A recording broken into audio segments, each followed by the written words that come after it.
Vous écoutez le Libre Journal de la Jeunesse, dirigé par Pascal Lassalle. Émission préenregistrée le 27 juin 2020. Elle est diffusée pour la première fois sur Radio Courtoisie, samedi 18 juillet 2020, de midi à 13h30, et réalisée par Sandrine. N'oubliez pas que Radio Courtoisie est une radio culturelle associative. Afin de sauvegarder une indépendance absolue, Radio Courtoisie refuse toute ressource publicitaire. Radio Courtoisie ne vit que grâce à ses auditeurs. Aidez-nous à demeurer libres. Rendez-vous sur soutenir.radiocourtoisie.fr et accédez à l'ensemble de nos archives à partir de 5 € par an. Exceptionnellement, vous ne pourrez pas intervenir au cours de cette émission car elle a été préenregistrée, mais vos lettres seront les bienvenues.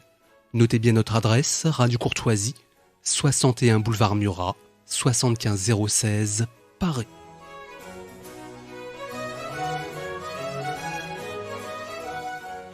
Bonjour chers auditeurs, bienvenue à l'écoute de cette nouvelle édition du Libre Journal de la Jeunesse, dirigé aujourd'hui par votre serviteur Pascal Lassalle, bien sûr, sur Radio Courtoisie, votre radio favorite. Alors aujourd'hui, je tiens tout d'abord à préciser que cette émission est préenregistrée, une semaine après le solstice d'été, donc les auditeurs qui voudront se manifester à bon escient, bien sûr, je l'espère, pourront le faire par les canaux habituels. Bon, une bonne vieille manuscrite, ça fait pas de mal, et ça reste fidèle en quelque sorte une certaine tradition, sinon les moyens permis par la technique moderne, un bon courrier électronique, donc à destination de votre animateur et au sujet de l'invité du jour. Alors, l'invité du jour, c'est quelqu'un qui est de retour en tout cas dans ce studio dans le cadre de mon émission, quelqu'un que j'avais reçu avec Feu Emmanuel Ratier en 2011 dans le cadre de son libre journal de la résistance française. J'ai nommé un citoyen helvétique exemplaire, Piero San Giorgio. Piero, bonjour. Ciao, bonjour. Buongiorno. Merci de m'accueillir chez vous. Voilà, ben écoutez, c'est toujours un plaisir de vous recevoir, mon cher Piero. Donc vous étiez venu il y a maintenant 9 ans à l'occasion de la sortie de votre premier ouvrage qui s'intitulait, et qui s'intitule toujours d'ailleurs, Survivre à l'effondrement économique, qui a été édité à l'époque par le Retour aux Sources, par les éditions du Retour aux Sources, et qui est aujourd'hui réédité depuis peu, donc chez un nouvel éditeur, les éditions Culture et Racines, ainsi que plusieurs de vos ouvrages sur lesquels nous allons revenir. Alors, vous apparaissez aujourd'hui comme un des grands spécialistes du survivalisme, en tout cas dans l'espace francophone, et même au-delà, je crois, non? Vous avez été traduit, non?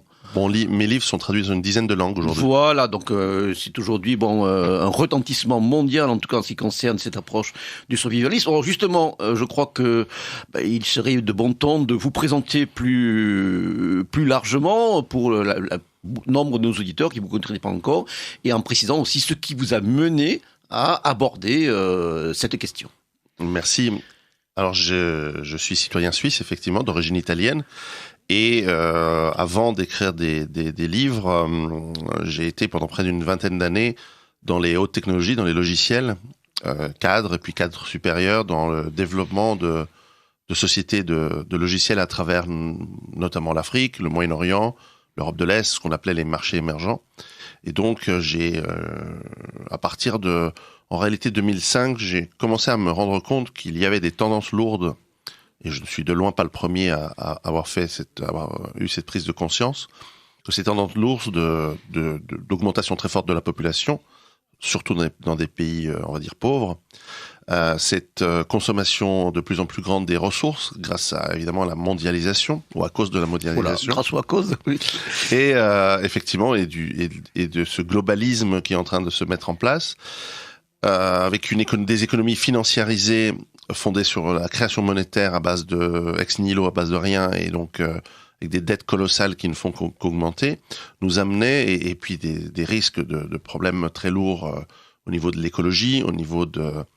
Alors, moi, je suis pas trop sur le réchauffement climatique, mais en tout cas, dans la destruction d'écosystèmes à travers le monde, ça c'est indéniable, et que tout cela nous amène à une fragilisation du modèle qui nous permet de vivre, qui fragilise les circuits d'approvisionnement et tout ce qui nous permet d'avoir de l'eau courante, de l'électricité, de la nourriture dans les supermarchés, et que notre mode de vie postmoderne, en plus, est extrêmement anxiogène et peu durable.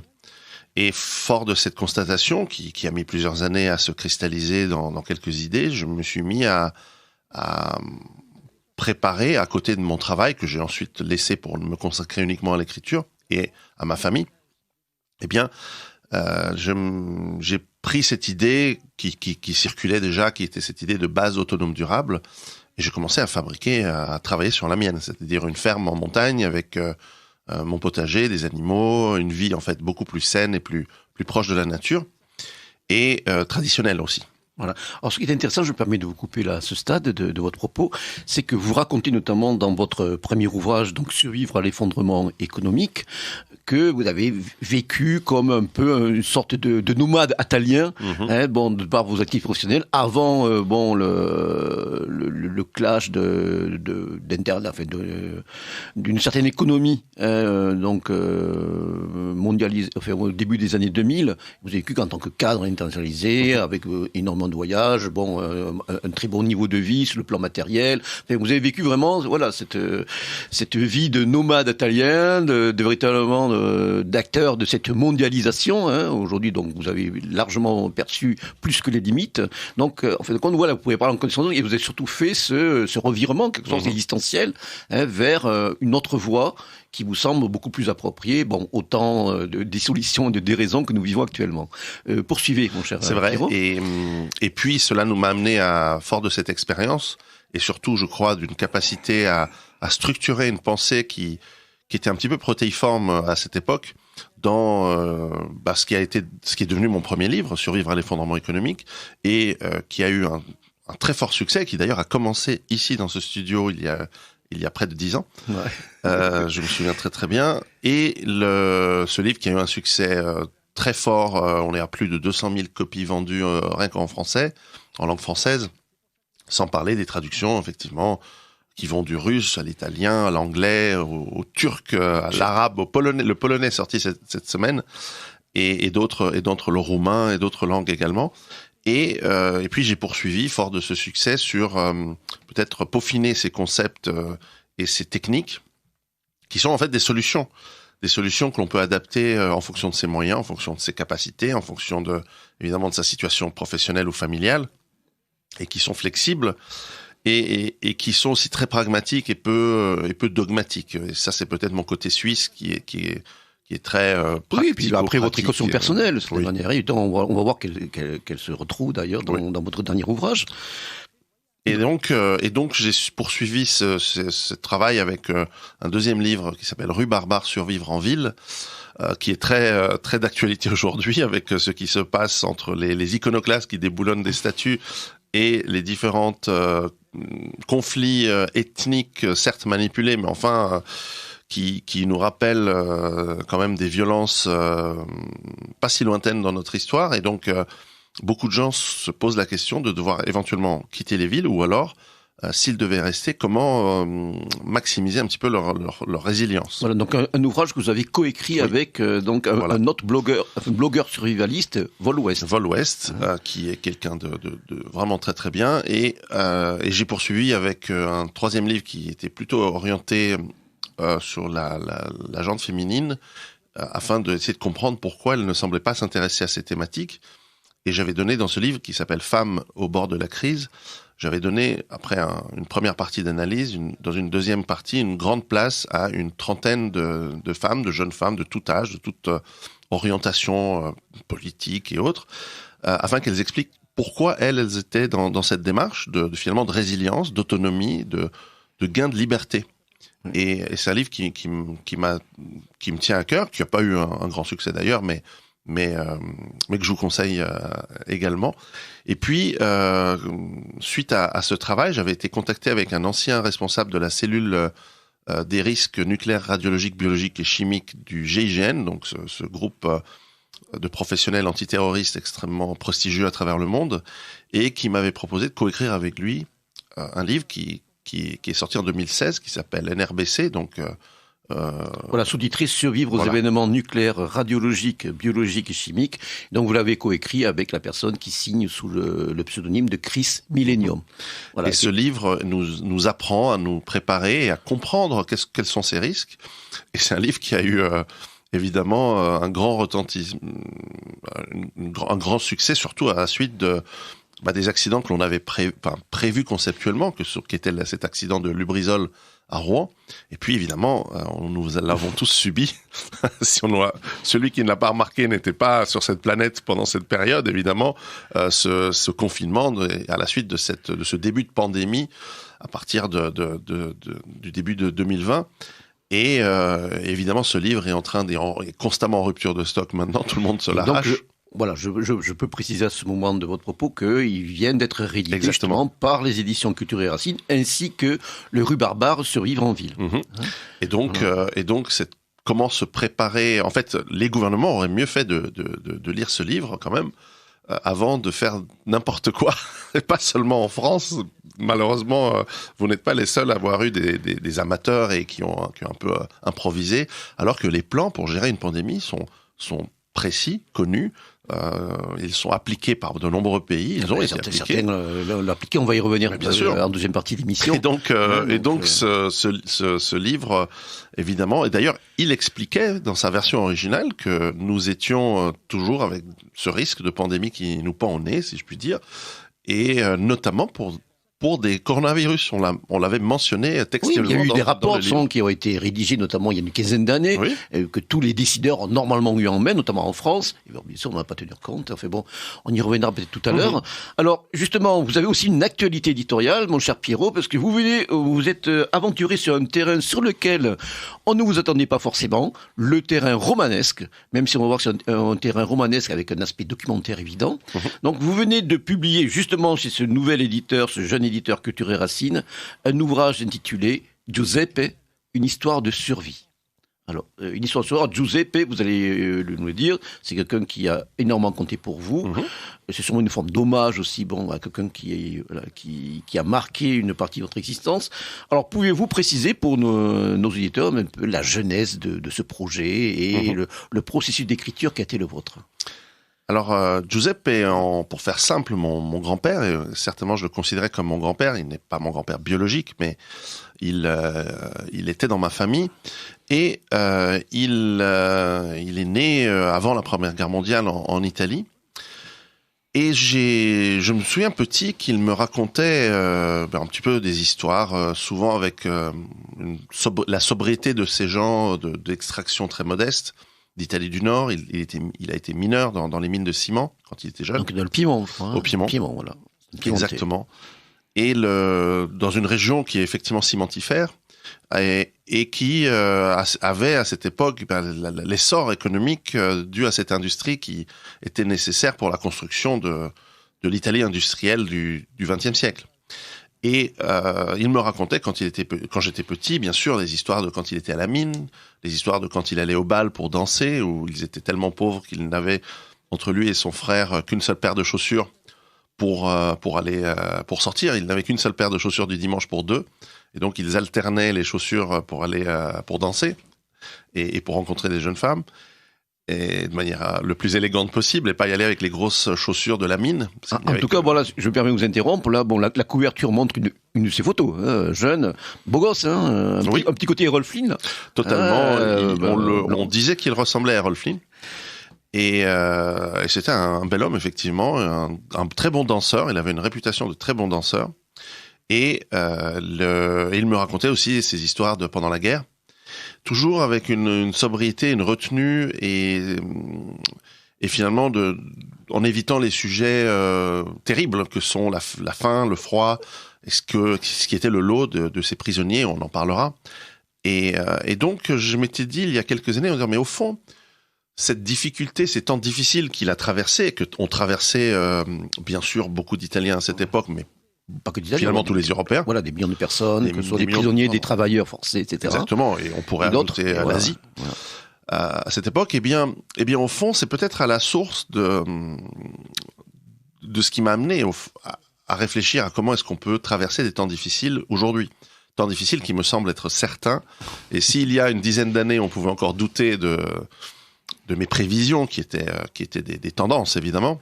Aujourd'hui, je vois par le retour et par la quantité de gens qui me contactent et qui souhaitent acquérir évidemment les livres, mais surtout aussi avoir mon avis sur sur la continuation de ces tendances, je vois que l'immense majorité de la population commence à craindre, alors avec des variantes selon les sensibilités, mais qui commence à craindre un changement radical du mode de vie, et pas pour le meilleur et pas pour le plus pacifique. Et particulièrement dans des pays comme la France, particulièrement comme des pays comme le Royaume-Uni, et on le voit aujourd'hui. La Belgique, les États-Unis également. C'est ce qui était très surprenant de voir une révolution bolchevique en marche dans ce pays. Alors on verra jusqu'où elle marche, mais en tout cas, il y a des images qu'on n'imaginait pas il y a une dizaine d'années.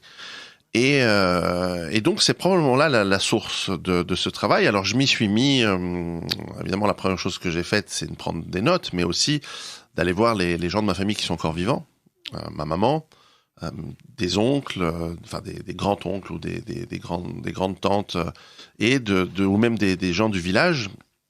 Et puis bien sûr, parce que c'est incomplet, je suis allé en Allemagne voir les archives, parce qu'on en parlera, il a évidemment comme 1 million d'Italiens internés par les Allemands en 1943, finis dans des camps en Allemagne, des camps de prisonniers, mais les Italiens n'étaient pas des prisonniers de guerre. Ils n'avaient pas le statut, voilà, prisonniers de guerre. Donc ils n'étaient pas couverts par la Convention de Genève, et la Croix-Rouge, les colis de la Croix-Rouge, etc. Enfin, vous le racontez, vous n'allez peut-être y revenir. Oui. Et donc je suis allé dans les archives allemandes qui m'ont accueilli très, très chaleureusement, très gentiment, et qui ont des archives impressionnantes et très précises de qui a été où et comment. Et donc j'ai essayé de combler par des recherches historiques et puis aussi par ma connaissance de l'histoire, qui est une histoire fascinante de cette époque.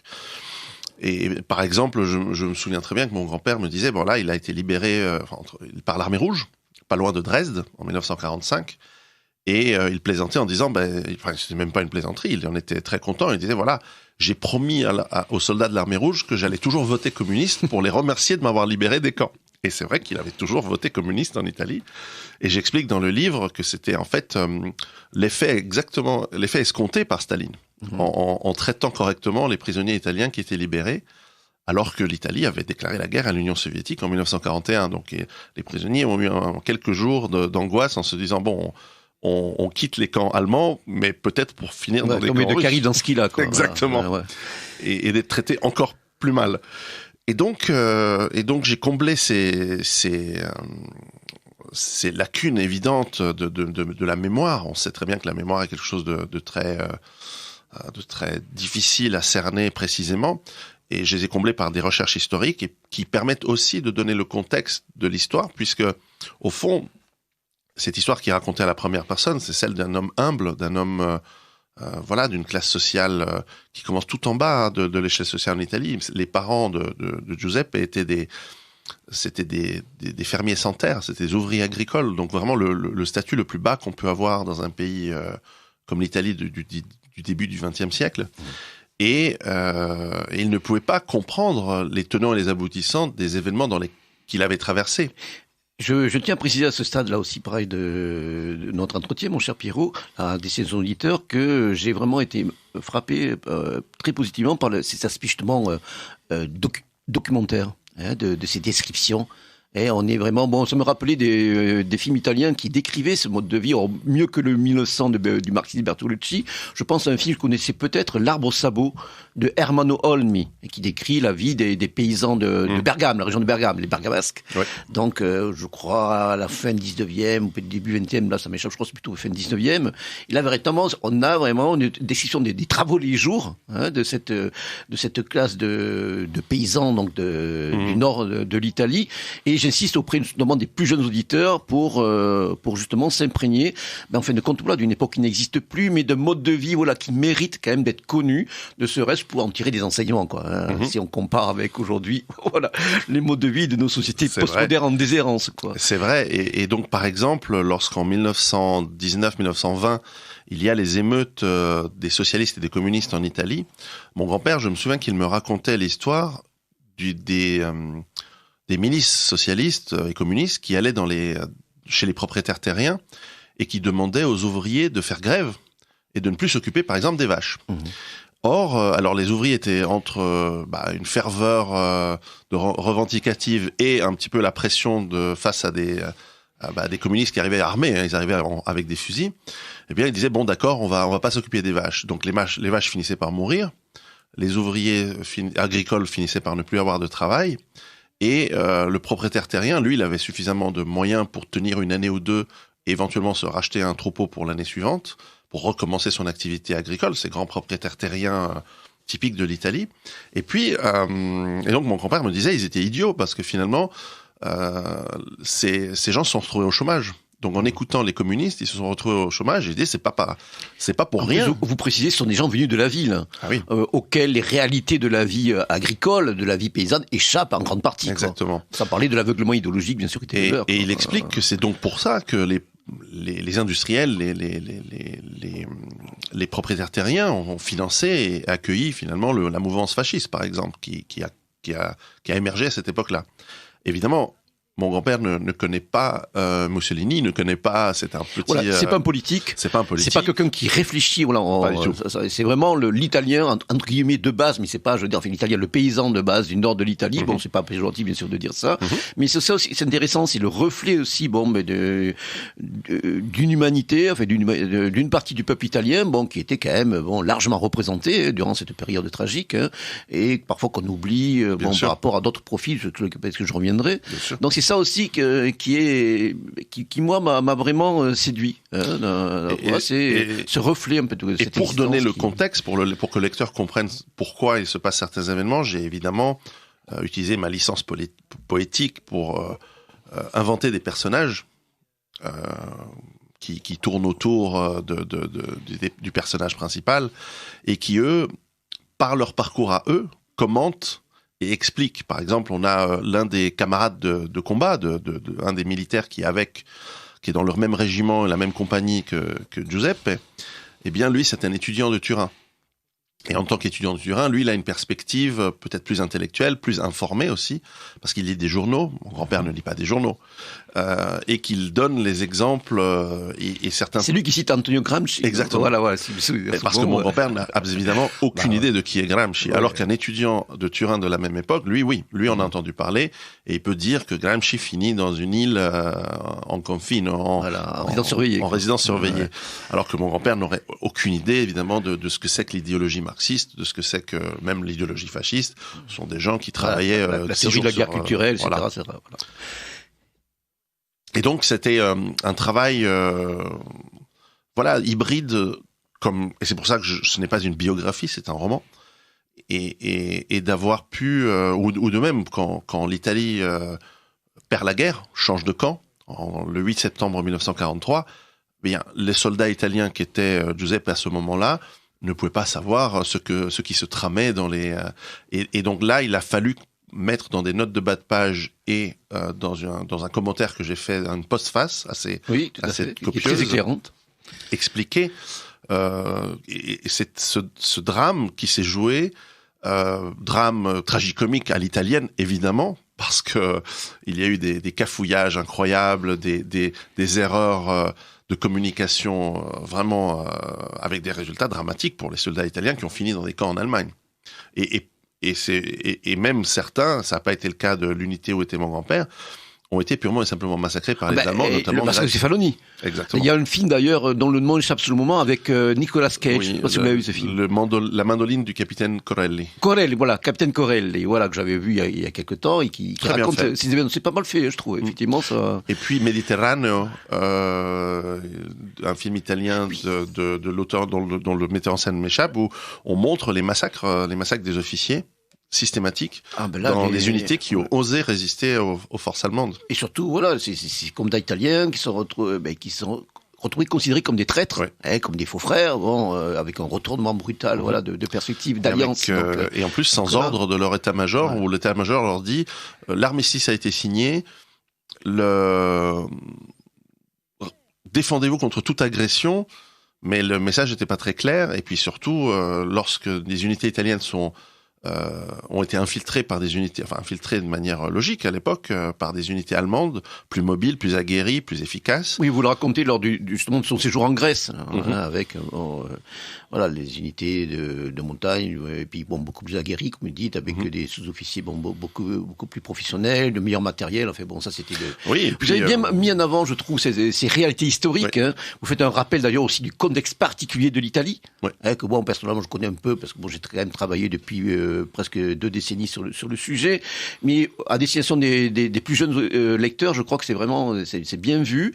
Et puis surtout, voilà, compte comment justement cet aventurisme, on va dire, politique de Mussolini, complètement déphasé par rapport aux réalités, notamment les réalités de l'armée italienne qui n'était pas prête du tout.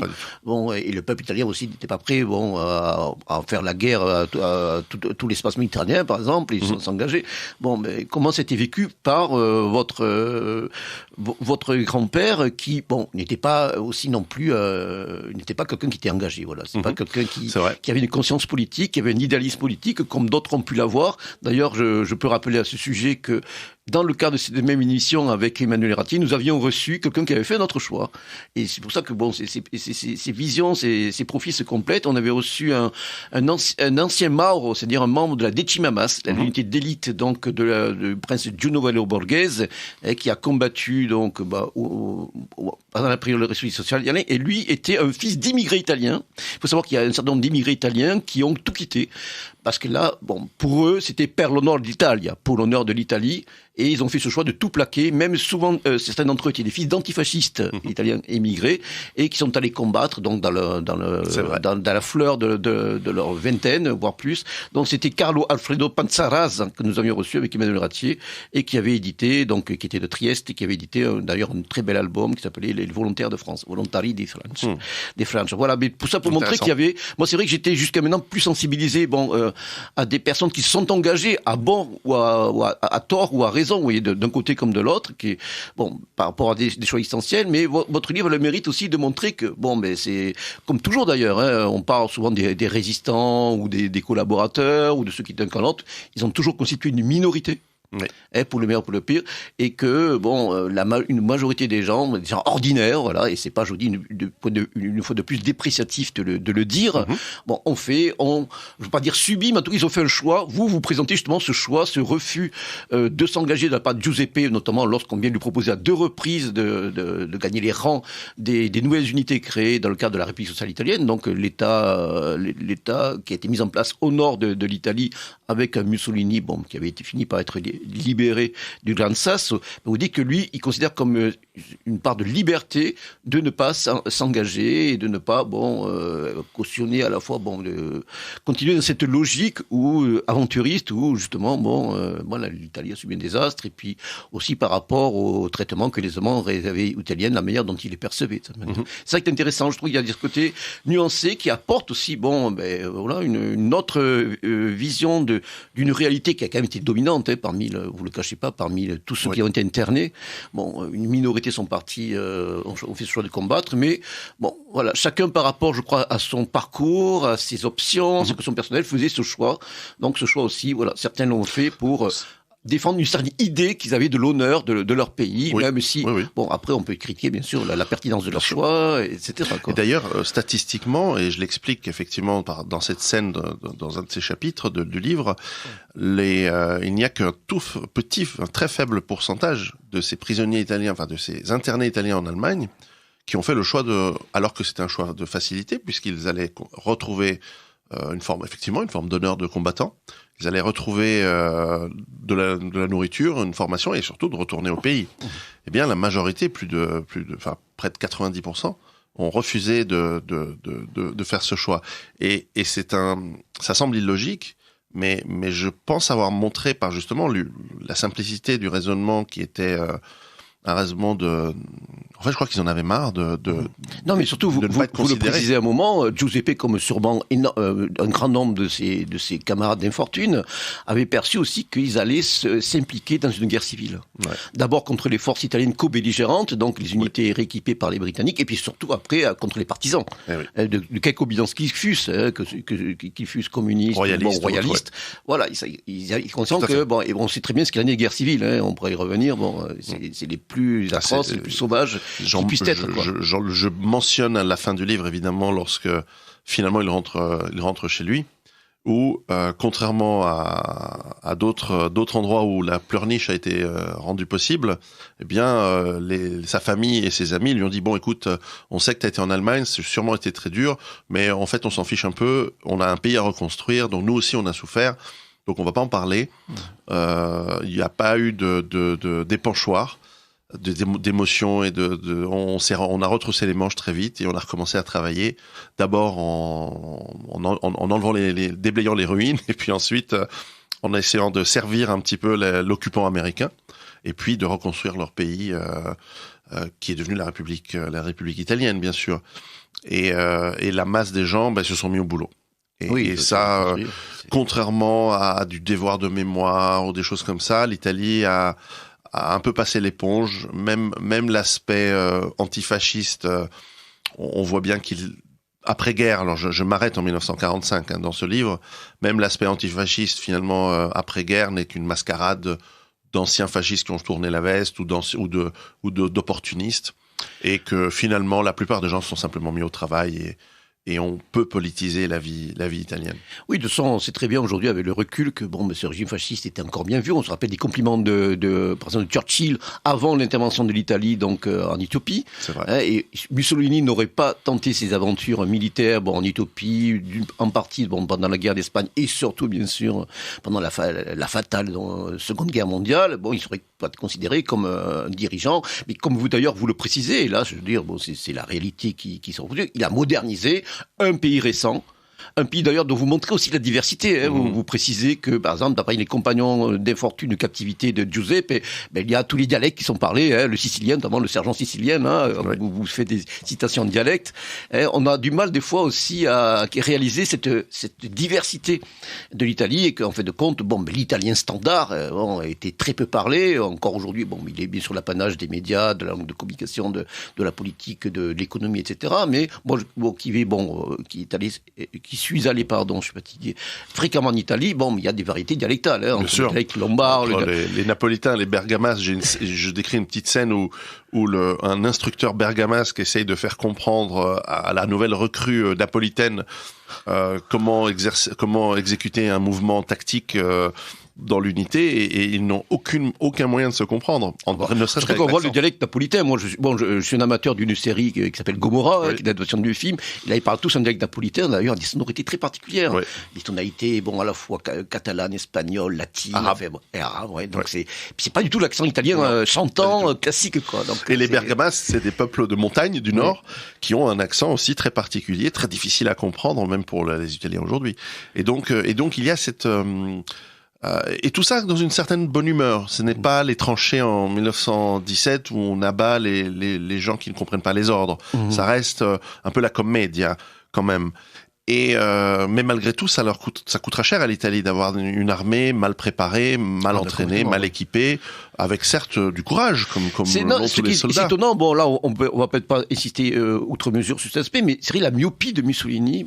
Alors que c'est donc quelqu'un qui est d'une grande intelligence, d'une culture, et là, on a l'impression que l'exercice du pouvoir l'a éloigné de certaines réalités, notamment sur à la fois une partie de la mentalité profonde du peuple. Un autre de mes grands-pères, alors pas Giuseppe, mais un autre de mes grands-pères me disait que à cette époque, on lui montrait toujours lorsque Mussolini se baladait à travers l'Italie, mon grand-père me disait en rigolant, on lui montrait toujours les escadrilles avec les avions les plus modernes, alors qu'en fait, c'était toujours les mêmes avions qui passaient d'une escadrille à l'autre pour donner l'impression que l'Italie était un pays moderne, ou en tout cas plus moderne qu'il ne l'était.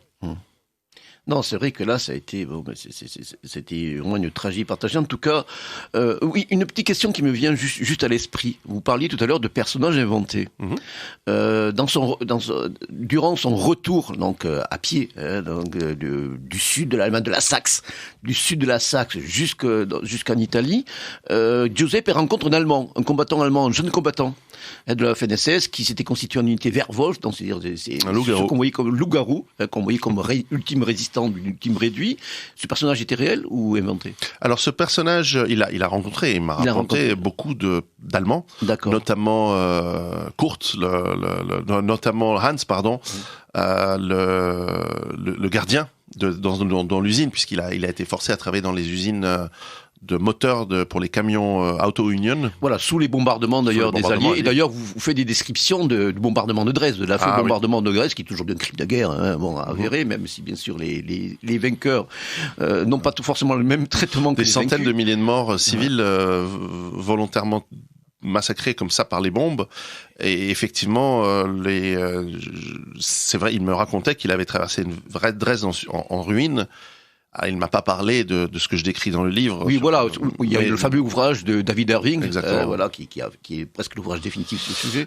Et c'est vrai que j'ai voulu amener des dialogues, parce que autant le gardien de la prison, ce fameux Hans, il baragouinait parce que mon grand-père a appris à parler un petit peu allemand à force, et ils échangeaient des commentaires entre... Parce que faut bien se rendre compte que dans ces usines, il y a des moments de pause. Et puis, les gardiens savent très bien que ces gens ne vont pas s'échapper pour aller où? Ils sont dans l'est de l'Allemagne, et en pleine guerre, ils ne vont on ne parle pas la langue, on a évidemment avait marqué dessus, interné, militaire, italien, enfin bon, et donc, il y avait c'est pas la vache et le prisonnier, mais en même temps presque, c'est-à-dire qu'au moment où ils allaient partir où, ces pauvres gens. Et donc, il y avait un certain relâchement, d'autant que ces gardiens étaient souvent des personnes qui étaient des vétérans de la Première Guerre mondiale, et souvent pas vraiment aptes à combattre sur le front. Oui, c'est les troupes de l'arrière. Exactement.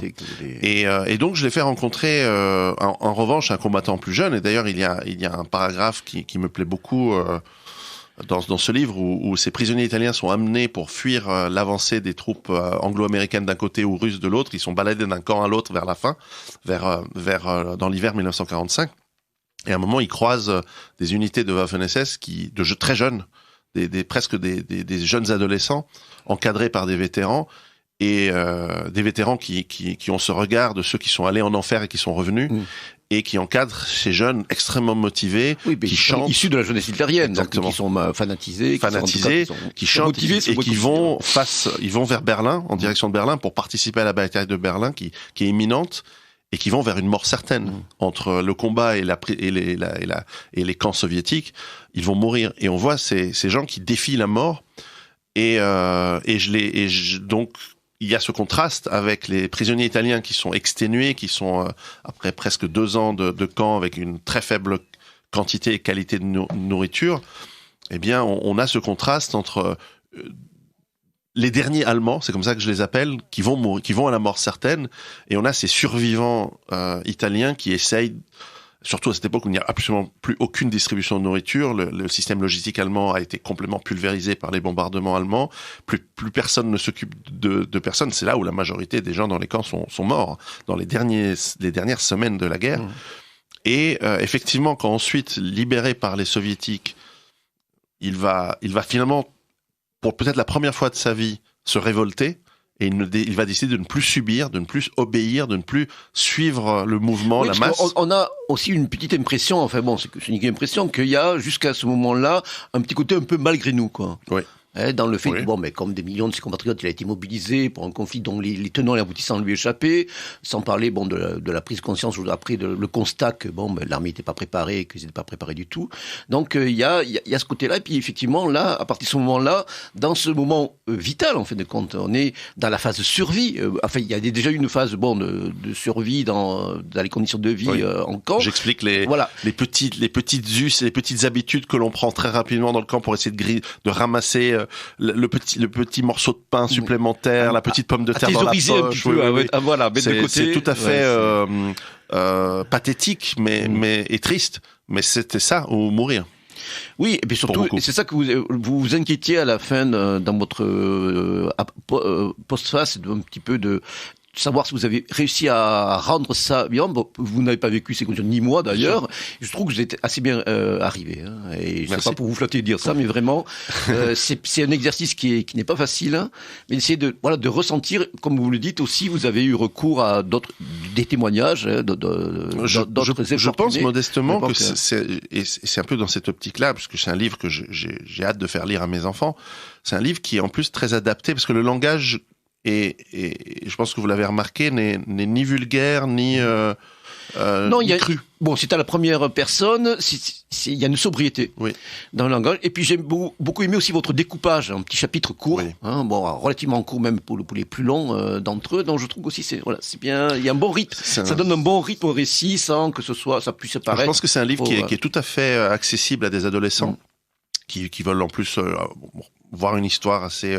Je veux dire que j'ai été influencé, je pense, par la 25e heure de Virgil Gorgio. Ah oui, puis magnifique de son cinématographique avec Anthony Quinn. Hein. Oui. Donc, clairement, j'ai trouvé, en écrivant le livre, ça m'a rappelé ce livre que j'avais lu adolescent et pour lequel il y a un parallèle évident de l'homme fétu de paille emporté par le courant de la grande histoire. Mm-hmm.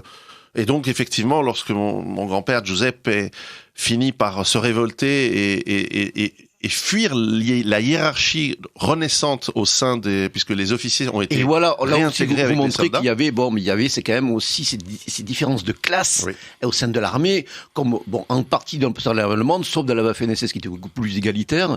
Mais c'est vrai que vous montrez que, cette distance, et puis lorsqu'ils reviennent au dernier moment, puis qu'ils commencent à avoir des velléités de canaliser les choses, d'ordonner, mais il y a pas d'adhésion, quoi. Non. Et notre monde, quoi. Et les soviétiques, finalement, comme ils avaient distribué des laissez-passer et des certificats de libération à ces prisonniers libérés, en l'occurrence en avril 1945, eh bien, mon grand-père à un moment dit « Mais moi, est-ce que je suis obligé de rester là ?» Et l'officier soviétique qui était là lui dit « Non, en fait, vous restez là si vous voulez, et nous, on s'occupera de vous. » Un peu, mais on a autre chose à faire. On a une guerre à finir et puis on doit réorganiser la nouvelle Europe. Donc, c'est vraiment aussi bien d'autres, c'est que vous montrez pareil là la complexité de la nature humaine, parce que si vous ne cachez pas que c'est soviétique aussi, le soldat qui vient, notamment un des soldats qui donne à manger à Giuseppe, c'est peut-être celui qui quelques heures avant a violé sauvagement une femme allemande ou a commis aussi des exactions. Dont on sait ce qu'elles ont été de la part de l'armée soviétique, donc en Allemagne en particulier. Oui, une période très, très triste. Voilà, de montrer qu'en fait de compte, on échappe à toute vision simplificatrice, réductrice, et effectivement, c'est pour ça que je l'ai fait rencontrer, parce que je me suis rendu compte dans ce livre que finalement, j'ai pu montrer, le point de vue de la plupart des camps, si on veut. Il y a clairement, même les Français sont représentés puisque ce sont les rois du marché noir dans les camps. Puisqu'il rencontre Français à la fin. Il rencontre Français qu'il avait dans son camp. Et mon grand-père parlait un petit peu français. En Piémont, c'était facile. C'est une langue le dialecte, le patois piémontais ressemble au français et est très similaire. Je le parle encore d'ailleurs. Il rencontre des Français, des Tchèques, des Polonais, évidemment les gardiens allemands, etc. Et chacun donne un petit peu son point de vue de la situation. Et les seuls qui donnaient pas leur point de vue, c'était vraiment l'aspect nazi, l'aspect national-socialiste. Mm-hmm. Et je me suis creusé un peu la tête en disant comment est-ce que je peux quand même donner la parole et d'avoir le point de vue, et le lecteur jugera du point de vue. Et donc je l'ai fait rencontrer, ce qui est une histoire fictive, mais qui est plausible. Puisque dans cette partie des Sudètes, ce qui est aujourd'hui la République tchèque, eh bien, il y a quand même des millions d'Allemands qui ont été chassés. C'est cette épuration dont on parle peu. C'est cette première grande épuration ethnique sur le continental. Et on voit que ces minorités qui vivaient depuis presque 1000 ans, dont l'implantation datait du Moyen-Âge, de cette manière. Et qui ont dû fuir ou mourir. Là, c'était vraiment la valise et le cercueil. C'est comme quoi la rémigration, c'est une question de volonté. Quand on veut, on peut. Parce que là, les Allemands, ils ont été remigrés de force de Pologne, de Silésie, de Prusse et effectivement des Sudètes. Des millions d'Allemands ont dû fuir en quelques jours. Et j'ai décrit quelques-unes de ces colonnes de réfugiés qui sont en plus dévalisées par les soviétiques, puisque tout bien matériel de l'Europe, du Mitteleuropa, est un luxe pour le soldat soviétique qui n'a pas de montre, qui n'a pas accès à ce luxe, ce qui pour lui est un luxe. Et donc je lui ai fait rencontrer pendant un des chapitres un combattant des Waffen-SS qui évidemment a essayé de défendre par des actions d'arrière-garde, par lui et quelques autres de ses camarades, a essayé de défendre ces civils allemands. Et a permis leur fuite, et se retrouve blessé, seul survivant de son unité, dans une grange, et il tombe nez à nez avec mon grand-père. Alors il y a évidemment le moment de tension où l'un a son pistolet, l'autre a un bâton, et qui va tuer qui? Et puis finalement il passe la nuit à parler, à baragouiner entre un Allemand qui a quelques notions d'italien par son enfance, et puis un Italien qui a quelques notions d'allemand apprises dans les camps. Et je fais une sorte de petit dialogue entre la vision nationale-socialiste du conflit, parce qu'il me paraissait honnête de la donner, une vision que je ne partage pas, hein, mais enfin le lecteur pourra en juger, et puis la vision d'un homme simple qui, à ce moment-là, malgré toutes ses souffrances et toutes les horreurs qu'il a vues, surtout à Dresde, finalement n'en veut plus aux Allemands, et n'en veut pas, et n'a plus et n'a pas d'arrière-pensée de haine ou de volonté de vengeance, et finalement il commence déjà à oublier. Et parfois on dit toujours ni pardon ni oubli. Parfois l'oubli et le pardon sont quand même des choses importantes à mettre en œuvre, et là je vois que ça commence très vite, parce qu'il n'a jamais eu il m'a toujours parlé en bien de l'armée rouge quand j'étais petit. C'était un trait avec beaucoup d'humour. Mais il ne m'a jamais parlé en mal des Allemands. Voilà, il n'y a pas eu pas senti de ressentiment, de ton vindicatif par rapport. Et je voulais expliquer un peu ça. Et j'ai imaginé une rencontre. Alors évidemment, c'est fictif, mais j'ai imaginé cette rencontre pour qu'ils se rendent compte aussi de la souffrance des Allemands dans les années 20, qui ont amené au choix politique des années 30. Écoutez, moi je peux vous dire, le modeste historien de formation que je suis, qui s'est aussi intéressé à cette période, notamment lors de ses années universitaires, je peux vous dire que vous êtes bien arrivé. Enfin, en tout cas, au niveau des éléments de langage, du vocabulaire, des propos que tient ce jeune Allemand, on reconnaît, aujourd'hui il y a des travaux en plus maintenant sérieux, les travaux de Johann Chapoutot par exemple, qui a beaucoup travaillé sur les textes. On voit que le propos, le vocabulaire employé, la rhétorique est authentique, elle est convaincante, quoi. Il y a une parfaite authenticité. Donc, et de manière brute. Et pas caricaturale. Parce que petit, dans mon enfance, comme j'imagine vous aussi, et beaucoup de nos auditeurs, nous avons vécu dans une période où l'allemand de la Deuxième Guerre mondiale était soit vu avec ridicule, je pense à La Grande Vadrouille. Et j'allais le dire. Certes, grand film. Grand film populaire. Que mes enfants adorent. C'est pareil. Mais qui est tourné en ridicule. Certes, et c'est de bonne guerre, hein, c'est très bien. Ou alors, qui montre l'allemand, et y compris évidemment, y compris le national-socialiste, comme des brutes sadiques permanentes. Voilà. Or, la réalité, elle est bien plus complexe. Alors, je vais pas aller sur la liste de Schindler. Enfin, et les deux, tout a existé évidemment. Et l'histoire, elle est factuelle. Et on a des cas, je veux dire, qui peut nier l'atroce traitement des Sonderkommando en Russie, par exemple. Personne ne peut nier cette indicible horreur de destruction du peuple russe. Voilà, et qui surtout, le tragique, c'est que dans l'esprit de ceux qui les ont perpétrés, il y avait une imparable logique, quoi. Même une logique de survie, justement. Exactement. Pour eux, c'était une question de survie. Alors, cette survie, elle a été criminogène, de tous côtés, mais de leur part en particulier, sans parler des autres. Et ça, vous arrivez à l'esquisser. En tout cas, dans l'avenir. Donc, c'est pour ça que on va terminer, je pense, votre propos, notre entretien sur cet ouvrage. Mais je dis, c'est plus qu'un roman. C'est un roman document, de cette manière. Et comme vous le dites d'ailleurs, vous bouclez un peu. La boucle est bouclée pour vous dans cet aspect survie, c'est-à-dire dans cette dimension survie où on retrouve j'allais conclure également là-dessus en vous disant que finalement le livre a plusieurs dimensions de lecture. On peut le voir d'un point de vue historique comme on l'a mentionné, mais il y a aussi cet élément de survie au quotidien, la petite cuillère autour du cou au cas où on trouve une soupe par hasard, chose impossible évidemment, mais potentiellement imaginés par les prisonniers et pour ne pas se faire voler leur équipement, leur équipement fruste.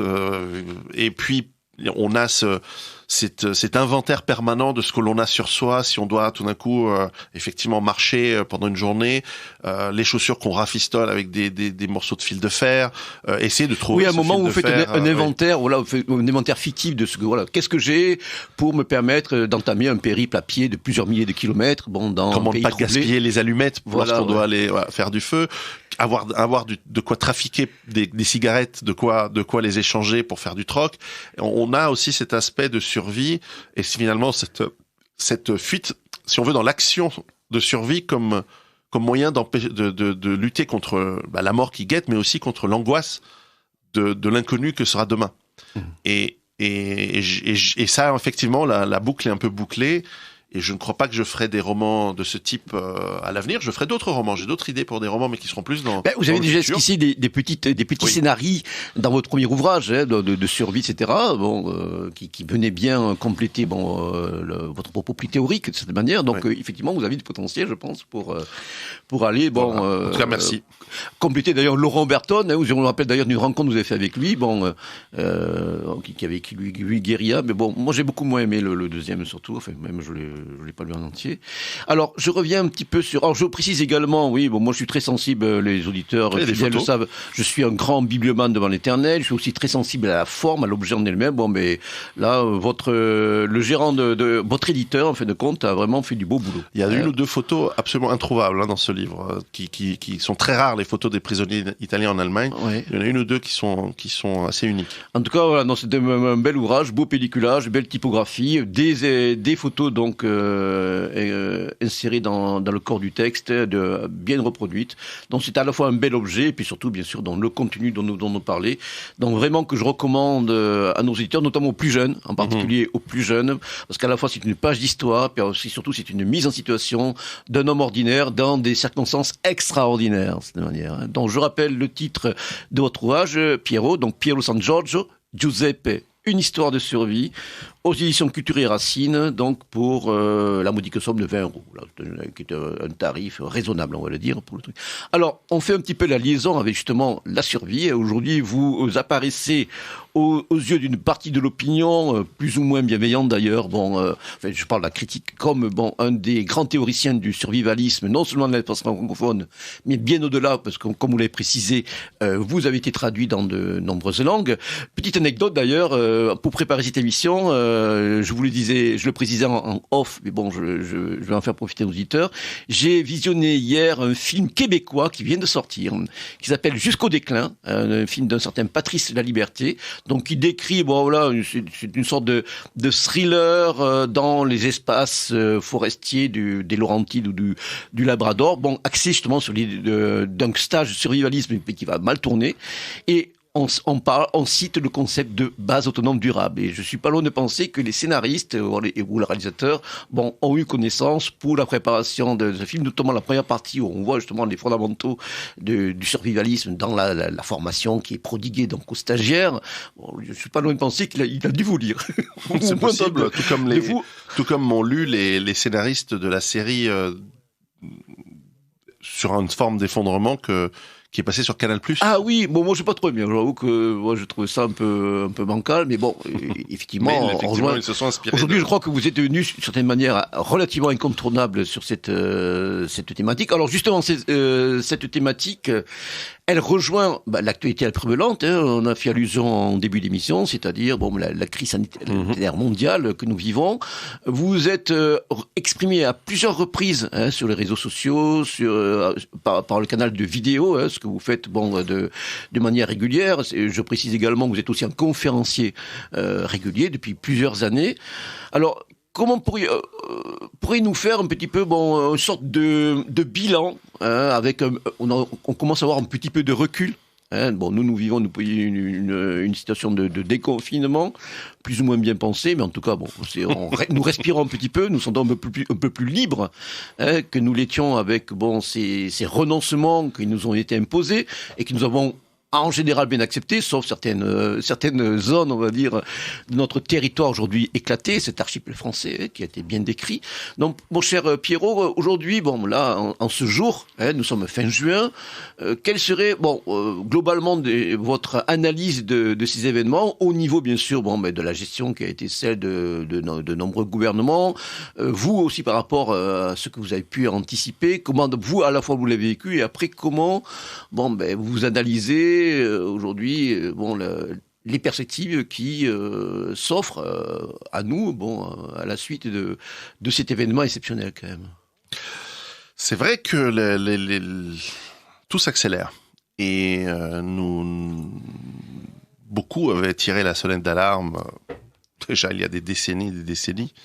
Mais clairement, cette convergence dont on parlait tout à l'heure entre crise de surpopulation et avec les migrations qui vont avec, crise économique, accentuée de manière considérable par le confinement, en Occident en tout cas, dans les pays qui l'ont mis en place, avec ces impondérables que sont les épidémies. Alors, exagérées, un petit peu encouragées, à voir. Mais en tout cas... Certains, en tout cas...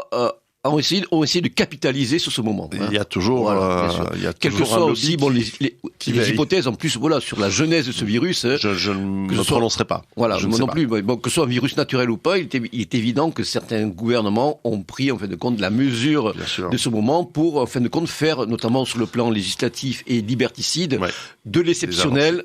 L'ordinaire. On n'arrête pas le progrès de ce côté-là. Ouais. Le progrès vers la tyrannie, il avance. Et donc, on a vu ces dernières années, en plus, avec ces émeutes qu'il y a aux États-Unis et qui essayent de faire tache d'huile, y compris en France, dans votre beau pays, nous voyons avec cet iconoclasme... délirant. Délirant. Il y a une hystérie. Quelque chose qui d'ailleurs me rappelle, on va faire une toute petite parenthèse historique, mais enfin, qui me rappelle Kristallnacht de 1938, où finalement un certain pouvoir se dévoile à la population en cassant à l'époque les vitrines, mais aujourd'hui... Oui, alors que là, c'est pas vraiment... Enfin, c'est un pouvoir qui n'est pas institutionnel. C'est un pouvoir occulte. Oui. On a aussi après, tout l'océan, le déchaînement, on va dire, de fureur destructrice qui a été généré par la Révolution française. Au niveau qui est la matrice du totalitarisme moderne. Ou la guerre civile espagnole, du côté républicain, du côté notamment en ce qui concerne tout ce qui représentait l'Église. Et là, on a un avertissement de gens qui sont certes une minorité, qui sont encore désorganisés, mais quand même avec des financements, avec des riches sponsors, et qui nous donnent comme message qu'ils n'accepteront rien d'autre que notre pure et simple élimination. Je crois que c'est clair. Élimination notamment, non seulement physique, mais de toute notre culture et toute notre histoire. Du passé, ils vont faire table rase.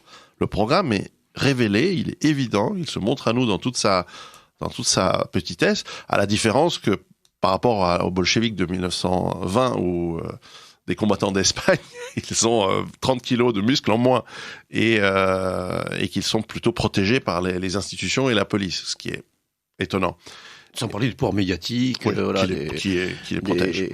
Et donc, ça ajoute en fait un élément déstabilisateur en plus à ce que nous avions décrit, les crises de pénurie de pétrole, qui arrivent, qui maintenant c'est imminent. Autant il y a 10 ans, on pouvait encore se poser la question puisqu'il y avait ces ces pétroles de schiste, en tout cas des sources d'énergie non conventionnelles qui commençaient à venir.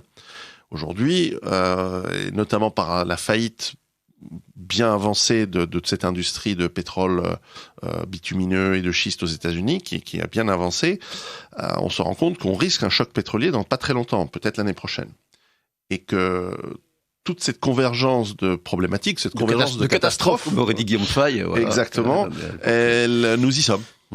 Et donc c'est le moment ou jamais pour que ceux et celles qui se préparent individuellement, en famille, avec des amis, en communauté, peu importe, accélèrent un petit peu leur préparation et leurs préparatifs, leur formation, l'accumulation de certains outils indispensables pour tenir le coup. Tenir le coup dans une période où qui va être très incertaine et dont on ne sait pas l'intensité des crises qui arrivent, ni la durée. Et ça, c'est c'est en fait la situation paradoxalement est beaucoup plus facile et plus claire aujourd'hui qu'il y a 10 ans lorsque je sortais mon premier livre, car aujourd'hui la menace elle est présente, on la voit, elle est visible, on peut la sentir. Alors à moins d'être perdu dans un beau quartier d'une grande ville et d'être suffisamment à l'aise pour ne pas voir les problèmes, l'immense majorité de la population aujourd'hui les sent, les voit et peut même les toucher. Alors qu'est-ce que vous préciseriez par exemple, justement dans cet ordre d'idée, à ceux qui notamment, certains dans notre mouvance, se sont un peu gaussés de tous ceux qui dès le début donc de cette crise, enfin en tout cas en France, bon elle a surtout été patente dans la deuxième moitié du mois de mars, se sont gaussés peut-être un peu facilement, sûrement facilement, de tous ceux qui ont fait des stocks, qui sont partis dans un trip, bon, qui qualifient de survivaliste et qui disent aujourd'hui, ben regardez, le système il n'a pas craqué quand même. Bon, malgré tout, il y a une certaine résilience aujourd'hui, bon, du système capitaliste, du système bon avec, ben en tout cas, voilà, il n'y a pas eu de pénurie, bon, il n'y a pas eu d'émeutes généralisées qui ont fait exploser. Donc qu'est-ce que vous leur diriez? Parce que certains se sont un peu gaussés de ça. Oui, alors d'abord, ce que je leur dis et ce que j'ai toujours dit à tout le monde, c'est réfléchissez par vous-même et faites ce que vous voulez. Oui. Moi, je suis pas votre papa, je suis pas là pour vous dire quoi faire. Je vous donne des exemples et des exemples que je vis personnellement, que je fais moi-même. Et ensuite, vous faites ce que vous voulez, vous verrez bien.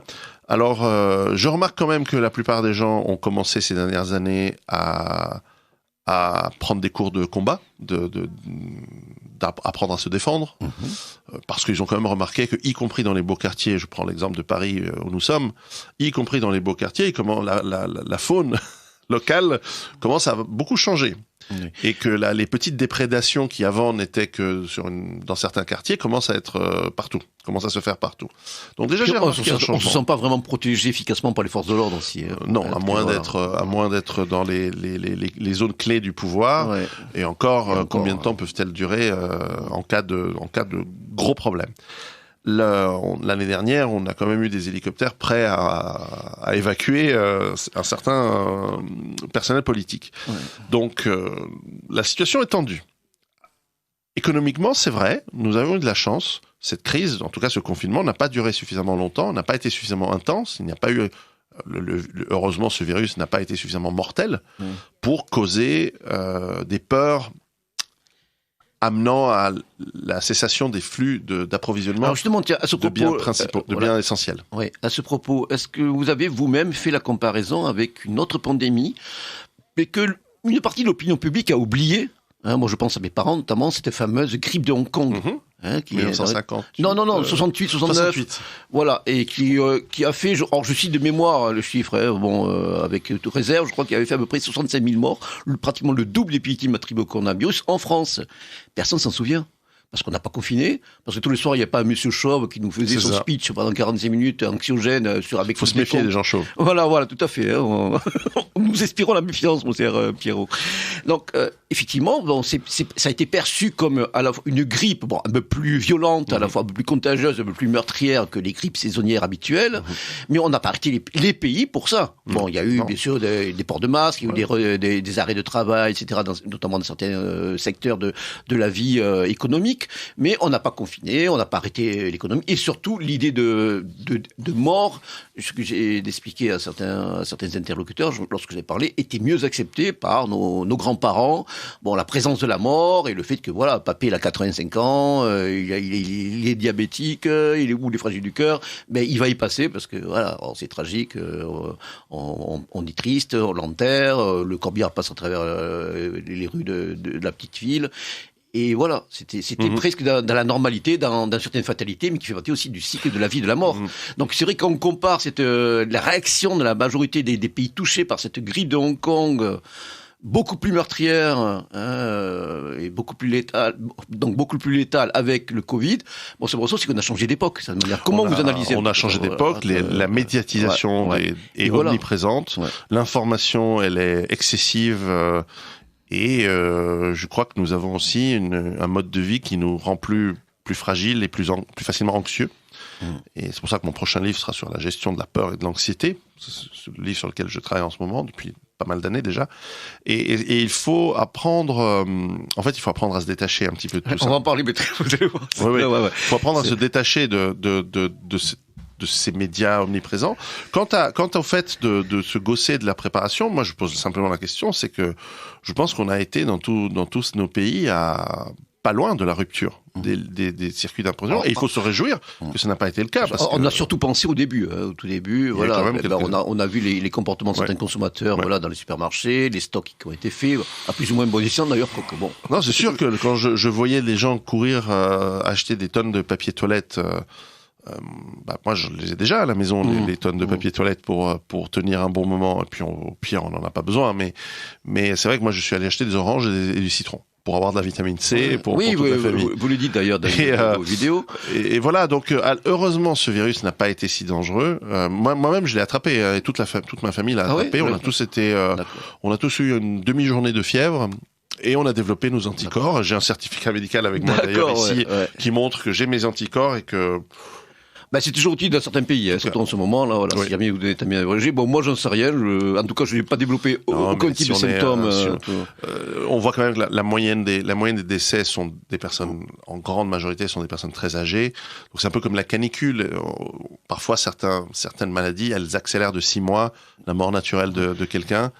Et bon, mais à vrai dire, pour être honnête, en février, nous ne pouvions pas savoir que la mortalité allait finalement être si basse. Il y a eu un moment de doute, on voyait des images de Chine avec des cercueils qui s'accumulaient. Et puis il y a eu quelques oiseaux de mauvais augure, notamment comment s'appelle cet expert, ce soi-disant expert britannique, je crois, le nom m'échappe, où on parlait de chiffres. Un petit peu exagéré ces chiffres. Voilà, un peu beaucoup même, mais bon. Mais quand bien même ces chiffres étaient vrais, quand bien même la mortalité allait être de 1% de la population, il faut regarder les pieds sur terre. 1% de mortalité sur peut-être 18 mois, ce n'est rien du tout. Et surtout, c'est rien du tout. Et surtout, on prend pas la peine de comparer avec d'autres raisons de mortalité. Voilà, que ce soit les AVC, que ce soit le cancer des poumons, que ce soit d'autres pathologies ou même des accidents de la vie, des accidents de travail, des victimes d'accidents de la route. Enfin, si on s'amusait à faire un comparatif presque quotidien ou hebdomadaire, on s'apercevrait que on dédramatiserait en tout cas pour Et donc, je n'ai pas, très honnêtement, je n'ai pas une critique très forte à faire sur les autorités sanitaires et politiques quant à on va dire leur choix d'être très prudents à un certain moment. Ils ont été très nonchalants avant une certaine date et très prudents à partir d'une autre. Je crois qu'en France, c'est à peu près au moment des municipales. Avant les municipales, il fallait aller au théâtre et aller voter. Et le lendemain, c'était malheureux, vous allez tous mourir, qu'est-ce que vous faites? Rentrez chez vous. Et vous savez qu'en ce qui concerne la France, le problème aussi essentiel réside ailleurs, dans l'impréparation, dans l'irresponsabilité, je crois que malheureusement, et c'est terrible de le constater, c'est qu'aujourd'hui on voit les pays du tiers-monde, y compris africains, comme le Sénégal, le Kenya et autres, qui... Alors, j'ouvre une parenthèse. Nous en parlions dans NRBC, pardon, parce qu'il est sorti aux États-Unis, donc j'ai un peu l'habitude de le prononcer en anglais, le titre. Et tous les États ont des plans en cas de pandémie. Ils ont des documents préparés depuis des dizaines et des dizaines d'années, qui sont peaufinés, qui sont réglés chaque année. Et lorsque, effectivement, l'alerte est donnée, et moi j'ai évidemment, comme beaucoup, des entrées au sein des forces militaires, des forces de l'ordre, qui déjà 1 ou 2 semaines avant le confinement se préparaient à agir, à mettre en œuvre le plan de pandémie. Plan de pandémie qui est à peu près le même dans tous les pays, parce que la pandémie est la même, et qui a été d'ailleurs mis en place en Corée du Sud, au Japon, en Taïwan, Singapour et dans les grands pays aujourd'hui avancés, parce que nous ne sommes plus dans le peloton de tête malheureusement. Et ce plan, en gros, dit il faut fermer les frontières pour éviter que la propagation n'arrive. Déjà, idéologiquement, ça pose problème dans beaucoup de pays. Mais ensuite, c'est simplement identifier, dès qu'on a des gens avec des symptômes, les tester et surveiller tous les gens avec qui ils ont été en contact dans les jours précédents. Alors, c'est un grand travail, c'est difficile, puisqu'il y a des transports publics, il y a des transports où on peut se propager très facilement. On l'a su, on le sait tous aujourd'hui. Bon, heureusement, on a eu un peu d'éducation sur ce point. Et puis, on n'arrête pas l'économie. Il n'est jamais question de faire de confinement. Ça n'existe nulle part, cette idée de confiner les gens. Ou alors, on a vu que ça... Prenez comme exemple la fameuse peste de Marseille en 1720, je crois. 1720, c'est pas la même chose. Non, mais je veux dire, même, ça n'a pas été vraiment efficace. Et puis, nous ne sommes pas dans les mêmes conditions. Alors que là, donc, il faut imaginer la scène où nous avons des dirigeants de nos pays, j'inclus la Suisse dans cette critique, Ce n'est pas que pour vos éminents porte-parole du gouvernement. C'est pour moi qui vous blâmerai de l'équipe. Non, mais soyons justes. Ouais. Eh bien, il y a un moment où, en début mars, une sorte d'état-major sanitaire, militaire se réunit et on amène aux autorités, que ce soit le président de la République en France ou le Conseil des ministres, ou en Suisse le Conseil fédéral par exemple, ou en Angleterre le cabinet du Premier ministre, peu importe. Et les autorités disent voilà le plan, il est rodé depuis 15 ans, on sait quoi faire, il suffit de signer et on le met en place. Et là, tous les pays occidentaux, quasiment tous, comme un sommel, disent oui, non, finalement on va improviser. Parce que c'est ce qu'ils ont fait. Et c'est pour ça qu'un jour on nous dit oui, non mais les masques sont pas utiles, et puis le lendemain ah oui, malheureux, si vous n'avez pas de masque, vous allez avoir une amende, il faut rester chez soi, vous pouvez prendre le métro, mais surtout pas aller dans la forêt ou sur la plage. Donc absurdités. Ça c'est un symptôme de non seulement d'incompétence, mais d'impréparation et surtout d'improvisation. Oui, et puis bon, dans le cas français, il y a aussi un ADN égalitariste, niveleur, uniformisateur, c'est tout le monde à la même enseigne et pas de jaloux, pas de ressentiment de la part des hommes. Donc effectivement, on va envoyer un hélicoptère de gendarmerie à 3 000 € l'heure de vol, pour verbaliser ou traquer le promeneur dans les Vosges ou au bord de la plage, quoi. Sur la plage. Alors ça n'a pas été le cas chez nous en Suisse, mais cette impréparation et surtout cette improvisation était flagrante. Et donc, ce qui est effrayant, si je puis dire, c'est que ça montre que il y a eu quelqu'un qui a dû téléphoner, quelque chose, ou une organisation qui a dû téléphoner à tous ces chefs d'État simultanément, à peu près à cette période, et qui a dû dire non, mais les plans, on va pas les parce qu'on a mieux, il y a mieux. Alors est-ce que c'était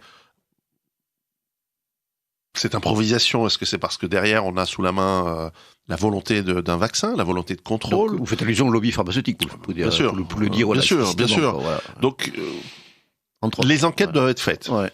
Cela dit, mais c'est vrai qu'on a pu constater, en tout cas, en France, des conflits d'intérêts pratiquement avérés, au niveau, gouvernemental, entre, des membres du gouvernement et des acteurs de Big Pharma. Parce qu'en fait, on a amplifié les effets. Et encore une fois, on pouvait pas être certain à cette époque que ce n'était pas quelque chose de très très grave. Alors, pour l'approche survivaliste, c'est que, à la limite, que le système s'effondre ou pas, dans cette crise-ci, ou alors parce que l'économie a tellement été fragilisée que l'effondrement il est dans 6 mois ou dans 1 an. Notre point de vue, c'est que à la limite, peu importe, notre stratégie est la même. Nous avons de quoi tenir, nous avons de quoi mettre en place de la résilience, de l'autonomie, ce qui, quand bien même tout allait bien, entre guillemets, je mets 14 guillemets au terme bien. Oui, bien sûr. Eh bien, avoir de l'autonomie, c'est avoir un petit peu plus de liberté que le système aimerait nous imposer. J'ai toujours insisté dans nos ouvrages là-dessus, je pense que c'est fondamental. Absolument. L'autonomie et les conditions de la liberté, au sens qui doit être le sien, qui doit être le sens de ce mot. Oui, et cette liberté qui nous fait de plus en plus défaut, on en perd un peu comme dans 1984, parce que la sémantique change. Les conditions de vie sont trop confortables pour la plupart des gens en réalité. Et donc nous n'avons plus le sens du combat et de la difficulté qui nous fait ensuite savourer les choses vraies et bonnes de la frugalité, vie. Quoi. L'amitié, les contacts humains, la chance que l'on a d'avoir à manger, un repas. Et ça nous ramène à des situations difficiles du passé, évidemment que l'on ne connaît plus, heureusement. Mais il y a aussi cette volonté, cette tentation qui est inhérente à l'État, et particulièrement dans certains pays, je suis mon regard, vers la dictature omniprésente et le contrôle totalitaire, allant jusqu'à la pensée, allant jusqu'à ce qu'on a le droit de dire, ce qu'on a le droit de penser, etc. Alors là, nous y sommes déjà depuis longtemps. Un petit moment, ouais. Et là, ce que compatriote appelait la post-démocratie, Eric Werner, là, qui est déjà venu de cette émission et dont les écrits aussi sont visionnaires. Et donc, le survivalisme, c'est aussi se sortir de tout ça. C'est aller avoir une attitude de la vie qui nous donne un petit peu de liberté, qui nous donne une liberté de penser, qui nous donne une liberté d'agir, parce qu'on est capable de le faire en étant un petit peu plus autonome, un petit peu moins dépendant des flux, un petit peu moins dépendant des circuits et du système qui est en fait infantilisant et En plus, vous le signalez notamment dans votre premier ouvrage, dans le versant culturel, c'est-à-dire en fin de compte nous laver l'esprit de cette colonisation mentale, donc que nous subissons à divers titres depuis déjà plusieurs décennies. Mais ça correspond à l'éthique de l'homme européen, de ce que nous avons toujours été, et nous devons tenter soit de rester, soit de redevenir. Dans une vision régénératrice, c'est-à-dire le libre arbitre, la capacité, cette notion vraiment de liberté qui est inhérente à notre vision du monde la plus immémoriale de cette manière. Donc on se relie en fin de compte à ça aussi. C'est le versant enracinement en quelque sorte et culturel voire spirituel de la démarche survivaliste en fin de compte qui rejoint les fondamentaux. Tout à fait, et c'est pour ça que l'on voit que le surréalisme est très, on va dire. Il a un écho assez fort dans les mondes européens, beaucoup moins en Asie et dans d'autres pays. Il en est même pas question puisque les gens sont encore dans la survie quotidienne pour beaucoup de peuples. Mais on voit que il y a cette farouche volonté fondamentale de liberté chez l'homme européen et c'est peut-être pour ça qu'il est la cible prioritaire de ceux qui voudraient le remplacer par des petits potentats à l'oriental.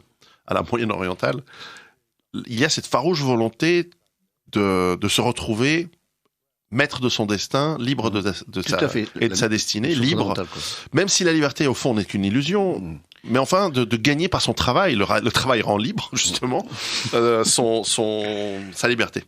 Alors, ce qui est intéressant aussi, c'est que par rapport à certains détracteurs qui ont parfois, qualifié le survivalisme de sorte de social-darwinisme, de la guerre de tous contre tous, etc., vous insistez toujours sur la nécessité de maintenir un lien clanique et communautaire.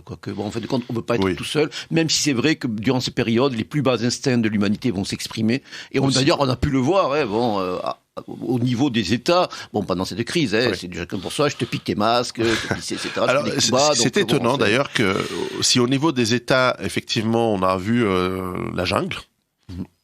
En revanche, et ça, il faut l'admettre quand c'est vrai, c'est que peut-être parce que cette crise n'a pas été si profonde que ça, elle est très importante et elle aura des impacts économiques. On se reverra pour en parler dans quelques mois, dans une année. Mais au niveau des individus, on a vu quand même des élans de solidarité assez importants. Et j'ai été surpris agréablement, y compris à travers des communautés qui d'habitude se regardent en chien de faïence. J'ai pu voir, en tout cas pas qu'en Suisse, mais j'ai pu voir dans pas mal d'endroits, finalement des gens. Ça a été mon cas, je le dis en toute modestie, c'est rien d'exceptionnel. Il se trouve que j'avais beaucoup de stocks de masques parce que j'avais prévu que ce genre de choses pourrait arriver. Et puis une fois le confinement arrivé, on n'en avait plus besoin. Et donc j'ai pris quand même une partie de mes stocks et je les ai amenés au petit hôpital en bas de la vallée. Et voilà. Et puis je me suis proposé s'ils avaient besoin si vous avez besoin de quelqu'un pour porter les cadavres, je suis là. Alors ils m'ont dit non, ça va aller. Forcément, en Suisse, on a une surcapacité hospitalière de dingue. D'ailleurs, on a accueilli beaucoup de malades venant d'Allemagne et de France, mais ce qui a aussi changé un peu les statistiques, mais c'est très bien.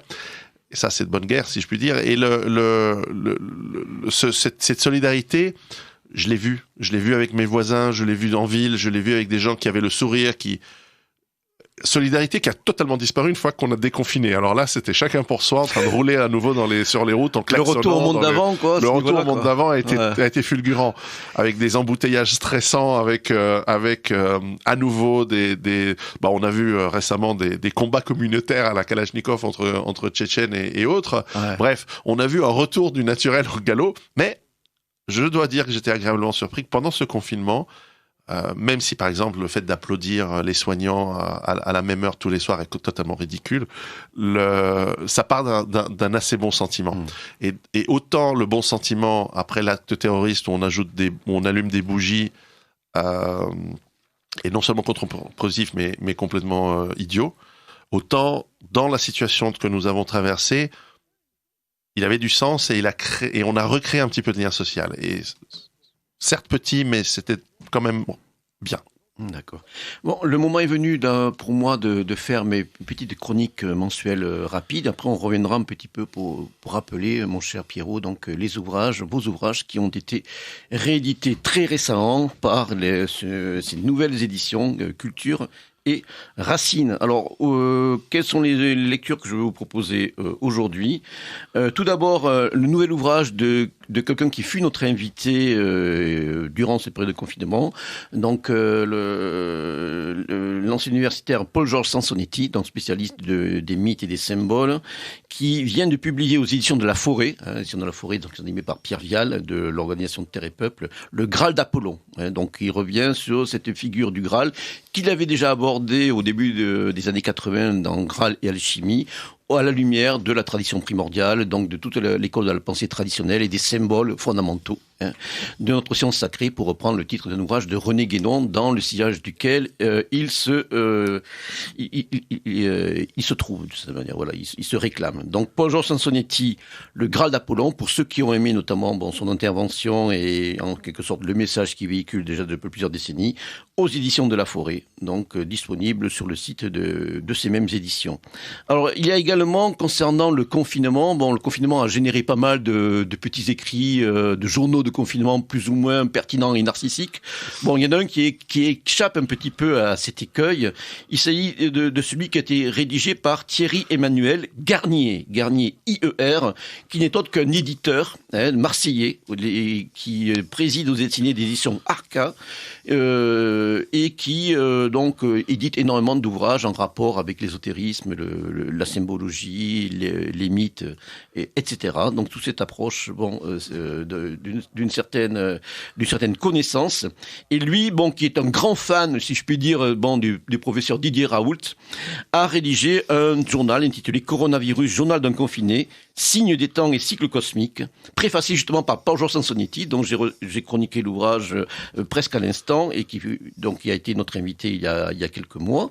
Et c'est un ouvrage intéressant parce qu'en fin de compte, c'était aussi un petit travail de mémoire récente, en quelque sorte, d'histoire récente, où on rappelle quelques pendules à l'heure. On rappelle ce qu'ont été les errements, pour le dire gentiment, de nos gouvernants, et cela éclairé par justement des textes de la pensée traditionnelle ou de tirés de certains écrits saints ou sacrés. Donc parmi toute la gamme, je pense, des journaux que tu as publiés, c'est sûrement un de ceux qui est le plus recommandable. Donc Thierry Emmanuel Garnier, Coronavirus, journal d'un confiné, signes des temps et cycles cosmiques, aux éditions Arca, donc Arca, A-R-Q-A, préfacé par Paul-Georges Sansonetti, et que l'on peut se recouper par contre là sur le site de l'éditeur, là, A-R-Q-A, édition Arca. Alors mon cher Pierrot, je reviens brièvement vers vous pour annoncer, rappeler plutôt les titres des ouvrages que vous venez de publier ou qui viennent d'être réédités. Donc tout d'abord votre roman réussi, dont nous avons longuement parlé en début d'émission, Giuseppe, une histoire de survie, aux éditions Culture et Racine, pour la somme modique de 20 €. Ensuite, réédition de 3 de vos ouvrages, notamment le premier, celui qui a marqué dans quelque sorte au moment de sa première publication il y a 9 ans, Survivre à l'effondrement économique, toujours aux éditions Culture et Racine. Ensuite, celui que vous avez coécrit avec le blogueur survivaliste Vol West, intitulé Rue Barbare, Survivre en ville, toujours aux éditions Culture et Racine.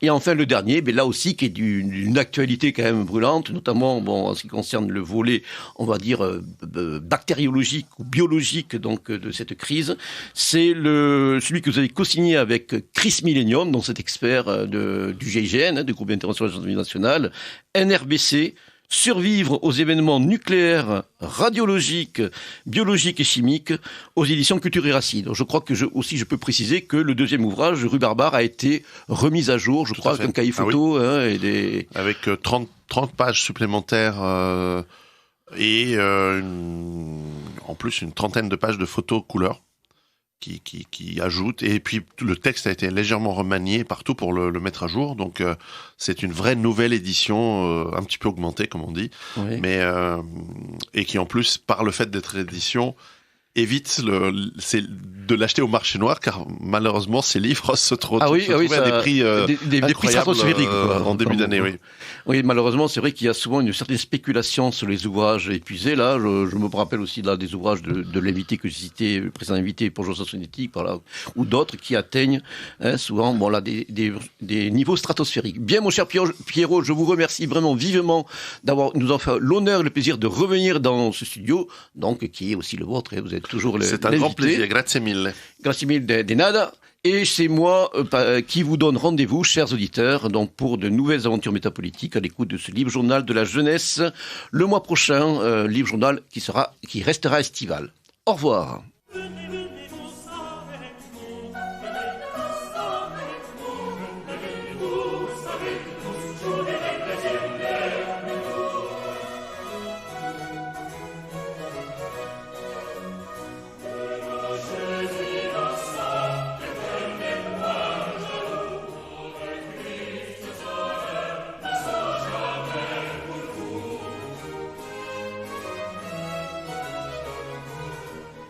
Vous venez d'entendre le libre journal de la jeunesse dirigé par Pascal Lassalle.